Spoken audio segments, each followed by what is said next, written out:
Good morning friends, welcome back to my vlog. રોજની જેમ સવારમાં ઉઠીને આપણે બનાવી લીધી ગરમા ગરમ ચા અને લાગી ગઈ હતી ભૂખ તો આપણે બનાવી લીધી મેગી. સવારમાં નાસ્તો બનાવવાની આળસ થાય એટલે પહેલો જ ઓપ્શન યાદ આવે એ મેગી. પછી તો આપણે પી લીધું ઓરેન્જ જ્યુસ. અરે નાના મિત્રો, આ છે ગ્લુકોઝ. આ દુઃખ તો જેનું HB ડાઉન હોય એ જ સમજી શકે.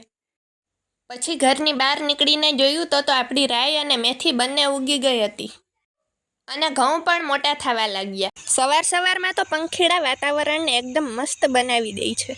આ છે અમારા કબૂતરો. કોને કોને કબૂતર પારવા ગમે છે જરા કમેન્ટ કરજો. તો આજે તો દુખતું હતું માથું એટલે આપણે લગાડી લીધું તેલ. અને મિત્રો, જેવી રીતે મારા વાળ ખરે છે મને લાગે છે કે એક દિવસ હું ટકી થઈ જઈશ.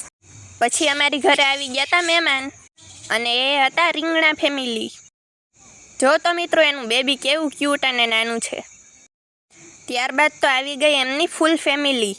પછી તો બનાવી નાખી આપણે ભરેલા રીંગણાનું શાક.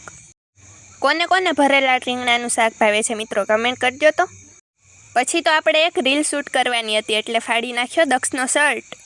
અને બીજી રીલ શૂટ કરવાની હતી ત્યાં તો તમે જ જોઈ લ્યો. પછી કરી દક્ષ સાથે શૂટ. भाई तूने मुझे ब्लॉक क्यों किया? तूने मुझे गाला क्यों कहा? तो ब्लॉक करने से गोरा हो गया. પછી તો અંધારું થઈ ગયું તો લાસ્ટ રીલ શૂટ કરીને વહી ગયા પાછા ઘરે. ઘડીક બેઠા ત્યાં તો મચ્છર કરડતા હતા. પછી અમે કરી લીમડાની ધુવાડી. આજે તો એવું લાગતું હતું જાણે ઘરમાં જ વાદળા આવી ગયા હોય. વિડીયો ગમ્યો હોય તો લાઈક શેર કરજો અને અમારી યુટ્યુબ ચેનલને સબસ્ક્રાઈબ કરવાનું ભૂલતા નહીં. તો મિત્રો, આજનો વ્લોગ અહીં સમાપ્ત કરી મળીએ આવતા વ્લોગમાં. Bye bye.